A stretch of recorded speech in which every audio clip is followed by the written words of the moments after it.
Welcome back to our YouTube channel guys world. നമ്മുടെ ചാനലിലെ പുതിയൊരു വീഡിയോയിലേക്ക് എല്ലാവർക്കും സ്വാഗതം. അപ്പോൾ ഇന്നത്തെ വീഡിയോ എന്ന് പറയുന്നത് ഓണം സെലിബ്രേഷൻ കഴിഞ്ഞ് കഴിഞ്ഞാൽ നമ്മുടെ തിരുവനന്തപുരത്തുകാരുടെ അടുത്ത സെലിബ്രേഷനാണ് നവരാത്രി ഉത്സവം. തിരുവനന്തപുരത്തെ നവരാത്രി ആഘോഷങ്ങൾ തുടങ്ങുന്നത് നമ്മുടെ പത്മനാഭപുരം കൊട്ടാരത്തിൽ നിന്നുള്ള വിഗ്രഹങ്ങളുടെ എഴുന്നള്ളത്തോടു കൂടിയാണ്. അവിടെ നിന്ന് ഘോഷയാത്രയോടുകൂടി കൊണ്ടുവരുന്ന വിഗ്രഹങ്ങളിൽ സരസ്വതി ദേവിയുടെ വിഗ്രഹം കുതിരമാളിക കൊട്ടാരത്തിലും, മുരുകൻ്റെ വിഗ്രഹം ആര്യശാല ക്ഷേത്രത്തിലും, മുന്നൂറ്റി നങ്കയെ ചെന്തിട്ട ക്ഷേത്രത്തിലുമായാണ് പൂജയ്ക്ക് എത്തിക്കുന്നത്. അന്ന് തൊട്ട് തുടങ്ങുന്ന ഉത്സവം 10 ദിവസം വരെ നീളും. അപ്പോൾ നമ്മളിപ്പോൾ നിൽക്കുന്നത് സരസ്വതി മണ്ഡപത്തിലാണ്. ഇവിടെയാണ് സരസ്വതി പൂജ ചെയ്യുന്നത്. മണ്ഡപത്തിൽ സംഗീത കച്ചേരിയും മറ്റും ഈ 10 ദിവസങ്ങളിലും കാണും കലാപരിപാടികൾ.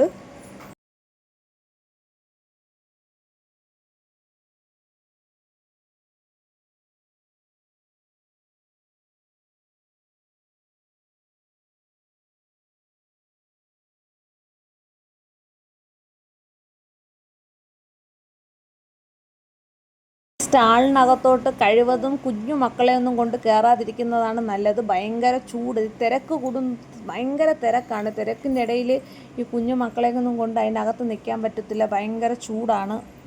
അപ്പോൾ ഓണം കഴിഞ്ഞ് കഴിഞ്ഞാൽ നമ്മുടെ തിരുവനന്തപുരത്തുകാരുടെ മറ്റൊരു ആഘോഷമാണ് നവരാത്രി ഉത്സവം. അപ്പോൾ നിങ്ങൾ വീഡിയോ മുഴുവനായിട്ട് കാണുക. വീഡിയോ ഇഷ്ടപ്പെട്ടാൽ നമ്മുടെ ചാനലൊന്ന് സബ്സ്ക്രൈബ് ചെയ്യുക. നിങ്ങളുടെ അഭിപ്രായങ്ങൾ കമൻറ്റായിട്ട് രേഖപ്പെടുത്തുക. പൂജപ്പുര നവരാത്രി മണ്ഡപത്തിലെ ആഘോഷങ്ങൾ കാണാൻ പോയവരുണ്ടെങ്കിൽ അവരുടെ അഭിപ്രായങ്ങളൊന്ന് രേഖപ്പെടുത്തുക. അപ്പോൾ പുതിയൊരു വീഡിയോ ആയിട്ട് കാണുന്നതുവരെ എല്ലാവർക്കും ബൈ.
അണ്ണൻ കണ്ണനായി വന്നവനെ ഭയമേ മാറിപ്പോയി. അണ്ണൻ വന്നാൽ കുമ്പിട്ട് ഇരുട്ട്